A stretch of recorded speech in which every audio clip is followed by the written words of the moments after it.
पैसों के बारे में एक ऐसा आइडिया जो ज्यादातर लोगों के जीवन का एक भ्रम हो सकता है। शायद आज जो काम आप कर रहे हैं वो आपको सही लगे, लेकिन किसी और को वो पागलपन भी लग सकता है। The psychology of money book के ऑथर मॉर्गन हाउसल कहते हैं कि पैसे को लेकर इस दुनिया में जो कुछ भी हो रहा है, आपका एक्सपीरियंस उसका 1% भी नहीं है, लेकिन 80 से 90% एक्सपीरियंस वो होता है जो आप सोचते हो कि दुनिया कैसे चलती है। यानी आसान शब्दों में कहे तो हम ज्यादातर बातें वो मानते हैं जो हमारे बिलीव में बैठी होती हैं। जैसे किसी को 10 साल पहले स्टॉक मार्केट में नुकसान हो गया था तो हम ये मान लेते हैं कि स्टॉक मार्केट में सिर्फ नुकसान ही होता है, या फिर किसी के अंकल को रियल एस्टेट में नुकसान हो गया तो हम ये मानकर बैठ जाते हैं कि रियल एस्टेट में तो नुकसान ही होता है। या फिर आपके किसी पड़ोसी ने बिजनेस स्टार्ट किया और वो नहीं चला तो हम ये मान लेते हैं कि बिजनेस करना तो हर किसी के बस की बात नहीं है। एक और एग्जांपल मैं आपको देता हूँ। 90s के टाइम पे लोगों को म्यूचुअल फंड, इंडेक्स फंड में इन्वेस्टमेंट करना ज्यादा इंटरेस्टिंग लगता होगा, और वहीं 2024 में लोगों को रियल एस्टेट का जुनून चढ़ा हुआ है। तो कहने का मतलब यह है कि आपको खुद को लिमिटेड नहीं करना चाहिए। आपको अपने एक्सपीरियंस के बेस पे फाइनेंशियल डिसीजन नहीं लेने चाहिए, बल्कि आपको फाइनेंशियल बुक पढ़नी चाहिए, वीडियो देखनी चाहिए, और जहां से आपको और इन्फॉर्मेशन मिल सकती हो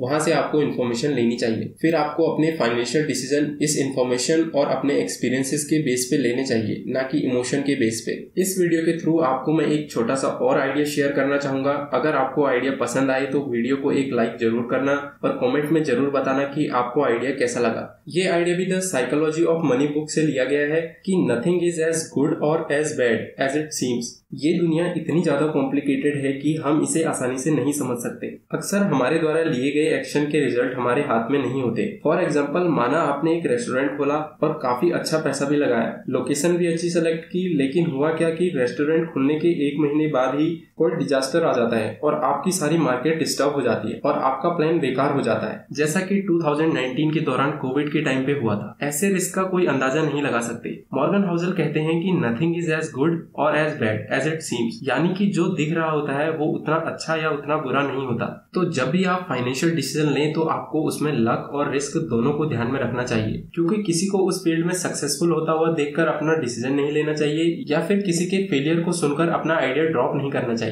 तो आपको करना यह है कि आपको अपने गोल तक पहुंचने के लिए लगातार काम करते रहना है और गलतियों से सीखते रहना है, अपनी भी और दूसरों की भी। अगर आप अपनी गलतियों से सीखते रहेंगे तो आपकी लाइफ छोटी पड़ जाएगी। जब तक आप उस फील्ड के सक्सेसफुल और फेलियर इंसान को स्टडी नहीं करोगे तब तक आप उस फील्ड में महारत हासिल नहीं कर सकते। आशा करता हूँ आपको इस आइडिया से कुछ सीखने को मिला होगा। ऐसे ही बिजनेस आइडियाज, मनी मेकिंग और म्यूचुअल फंड के बारे में जानने के लिए चैनल को सब्सक्राइब जरूर करें। तो मिलते हैं नेक्स्ट वीडियो में।